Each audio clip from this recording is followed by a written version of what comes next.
¿Qué tal, amigas y amigos? Nuevamente por acá a través de este canal, brindándoles a ustedes desde mi mediano conocimiento y mi experiencia un aporte ciudadano, cívico y recíproco de lo que también recibo. Partamos desde el mismo derecho de la paz. Hoy voy a enfocarme en algunos derechos, de esos derechos fundamentales, pero hablemos de la paz, que es el que nos reúne, el que nos convoca, el que por estos días es el que tenemos en discusión. Que hablar de la paz es hablar de un derecho fundamental. Fundamental porque aparece en el bloque de los derechos fundamentales en la Constitución Política de 1991, es decir, desde hace 25 años. Artículo 22 dice entonces que la paz es un derecho y un deber de obligatorio cumplimiento. Es decir, es un derecho que yo tengo, pero que también me obliga a mí a poner mi parte. Escuchen bien, a poner mi parte. Un elemento como el derecho a la vida, artículo 11, que dice que el derecho a la vida es inviolable, no existirá pena de muerte en Colombia. Así lo dice claramente. Claro, ningún tribunal regular establecido por la institucionalidad colombiana va a condenar a un ciudadano, a un sujeto por su falta, a una pena capital. No lo hay. Eso es cierto, se aplica. Pero como aquí estamos hablando del Estado y sociedad, yo les pregunto, ¿han revisado las estadísticas? Más de 160.000 homicidios selectivos. 160.000 colombianos que le violaron este derecho a vivir, porque les han quitado la vida. Pero si hablamos de unas cifras más grandes, de más de 218.700 víctimas mortales por las consecuencias del conflicto armado colombiano. Por lo menos las reportadas. Colombianos, más de 200.000 que les han violado este derecho, el derecho a la vida. Un segundo elemento, artículo 12, donde se prohíbe la tortura en Colombia. Las penas y los tratos crueles. Clarito está ese concepto. Ahí está en el artículo 12. Pero yo les pregunto, si ustedes hacen memoria, lo que algunos miembros de la fuerza pública, que desviando la finalidad y las funciones que ellos tienen de garantizarnos y proteger nuestra integridad, y lo que hacen es restringirnos, maltratarnos, agredirnos. Hablo de algunos miembros de la fuerza pública que empañan el papel que estas instituciones deben de hacer.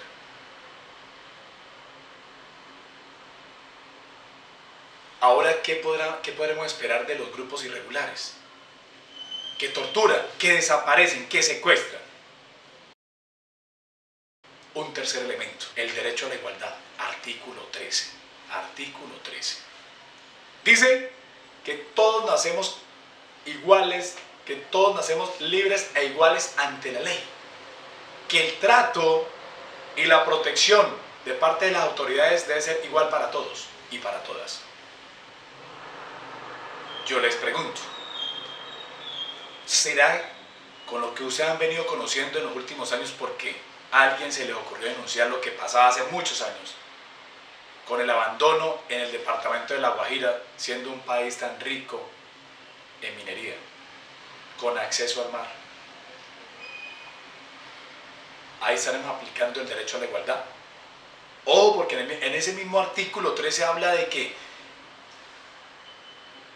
se prohíbe la discriminación, no importa por raza, por sexo, política, religión, filosofía. ¿Será que los Guayú no son colombianos? ¿O los de La Guajira no son colombianos? Ustedes, los que están allá en Bogotá, en Medellín, en Cali, que están viendo esto, ¿sí saben si en territorios como Caquetá, Amazonas, Putumayo hay fibra óptica? ¿Será que la velocidad del internet es igual a la de Bogotá, Medellín, Cali? ¿Será que el agua sí es potable como en Bogotá, Medellín y Cali? ¿Será que la calidad de la energía eléctrica es igual a la de Medellín, Cali y Bogotá? ahí nos están negando a nosotros entonces ese derecho a la igualdad, que nos dice que todos nacemos iguales y libres ante la ley, y que la protección que nos brindan las autoridades debe ser la misma para todas y todos. Vamos con un cuarto elemento. Se prohíbe la esclavitud en Colombia.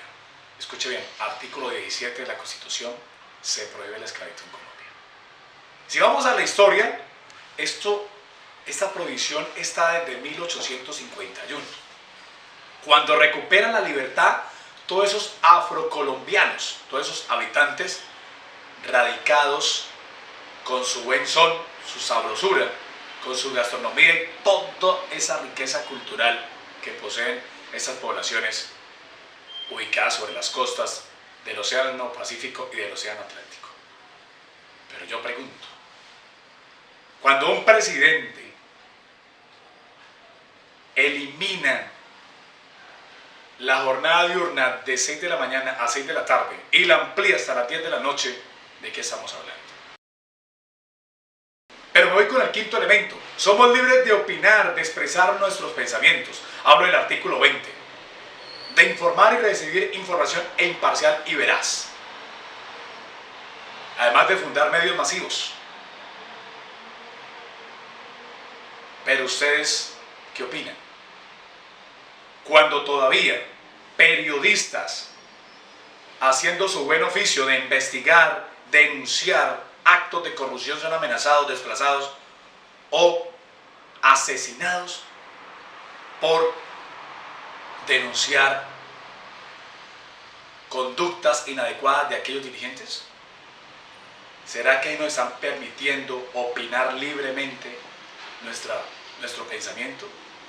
¿Nos están permitiendo expresar nuestras propias opiniones? Pregunto.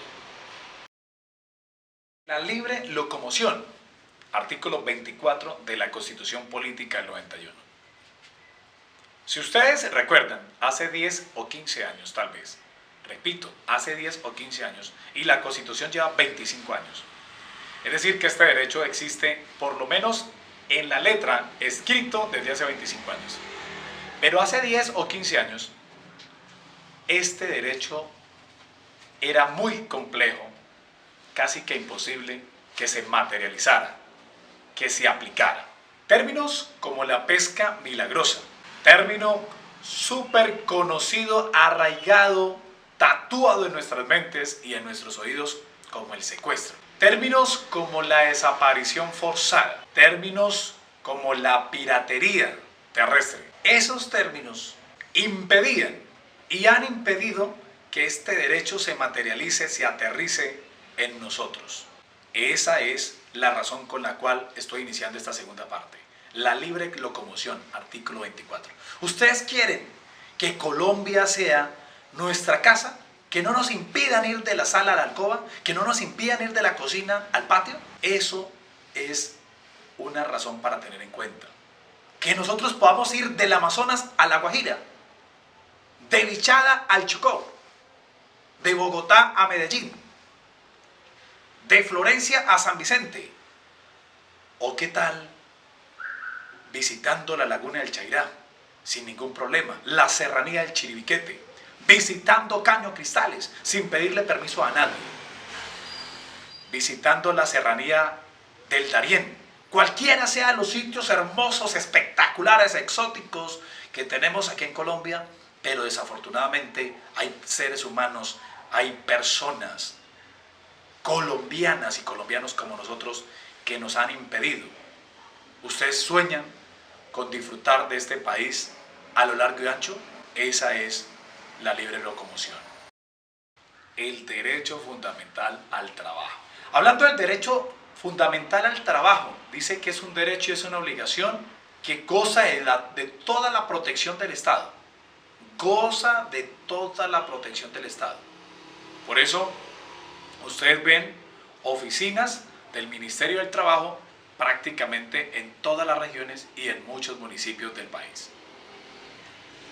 Ustedes ven que cada vez se le cobra relevancia, se hace cada vez más importante más trascendente los derechos del trabajo de personas como los taxistas, conductores, de las empleadas domésticas. Y eso está bien. Pero se les olvida que antes, en época otrora, el día era de 12 horas. La jornada diurna iba de 6 de la mañana a 6 de la tarde. Uno de esos líderes que ustedes admiran y que defienden a capa y espada, en su periodo presidencial se le ocurrió ampliar la jornada, que para ampliar la demanda, que para que aumentara el empleo. Entonces extendió la jornada laboral porque para él el día no se acababa a las 6 de la tarde, ni a las 7, a las 10 de la noche. Sí, señor, claro, el que ustedes saben, el que hizo modificar la Constitución del 91 para que lo pudieran reelegir por segunda vez, o mejor, para que le permitieran gobernar este país por segunda vez consecutiva. Entonces la jornada diurna va desde las 6 de la mañana hasta las 10 de la noche. A las 10 de la noche, para ese líder, para ese expresidente, se va el sol. Entonces cualquiera de esos tantos empresarios esclavistas que tenemos, le dice a su empleada o a su empleado, la jornada no termina a las 6, esto hay que trabajar, como dice alguna canción de un célebre artista, cantante colombiano, el hijo de Tuta. Va llegando a las 10 de la mañana y dice, esto hay que trabajar. Ese derecho al trabajo que a sus hijas y a sus hijos se lo están violando, porque gracias también a este personaje que les estoy mencionando, que no les nombro porque ustedes saben quién es, entonces hay que aumentar el empleo, un empleo mendigo, un empleo mezquino, un empleo con todas las restricciones.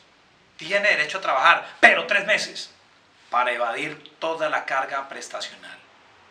Y entonces, como mendigos, tienen que rogarle al político de turno, al ganador, para que le dé un contrato, porque se acabó la estabilidad en Colombia.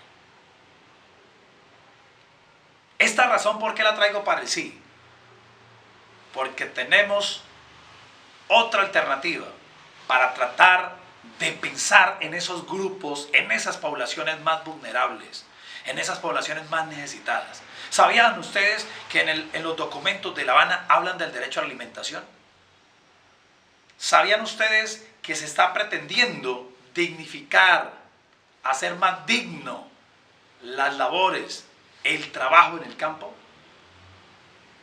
¿Por qué ahora tienen que rogarle tanto a los recolectores de café? Por los mismos salarios. Porque quienes se llevan toda la utilidad no son los que emplean, no son los que se sacrifican al sol y al agua. Son los que tienen los grandes capitales, compran el producido a como se lo quieran pagar al cafetero, al pobre parcelero. Y ese pobre parcelero, ¿cómo le va a pagar bien a un recolector? Trabajo sí hay, pero lo que no hay es conciencia. Lo que no hay es una mentalidad sensata, capaz de pensar en las necesidades del otro y de la otra. Es hora de darnos otra oportunidad. De darle espacio a personas que piensan diferente, capaces de sentir lo que siente el otro, sin la barrera del escritorio, sin la barrera del estrato. Otra razón más. En la Constitución política nos habla de que en Colombia se prohíbe el destierro. En otra anterior edición les mencionaba una cifra: 5.700.000 personas colombianas y colombianos como ustedes que han sufrido el desplazamiento, que los han arrancado de sus propiedades, que los han despachado de sus bienes. una razón para consolidarnos, para sentir de que en Colombia nos respetan la propiedad, aunque tenga una finalidad social. 5.700.000 personas que no saben qué es hoy por hoy decir, donde estoy parado es mío, porque los han arrancado sus días, sus semanas, sus años de sacrificio para alcanzar lo suficiente para adquirir ese bien. Es una forma de arrancarle las alas, de negarle los sueños a cualquier ser humano, de progresar. Tanto que los defensores del no hablan de esa seguridad, de que en Colombia nos vamos a volver comunistas y es negarnos ese derecho a la propiedad. Pues déjeme decirle que en la Constitución Política habla de eso, el no al destierro. Y voy con la quinta y última razón en esta serie que le hemos llamado las 10 razones para el sí. En la Constitución Política nos hablan en el capítulo, o mejor, en el título de los derechos sociales y económicos, nos hablan del derecho a la familia.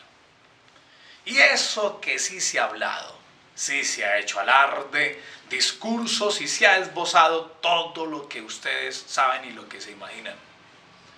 Yo les pregunto, cuando a un joven o a un adolescente estos grupos armados lo han raptado para incluirlo en sus filas, eso es negarle a uno el derecho a la familia.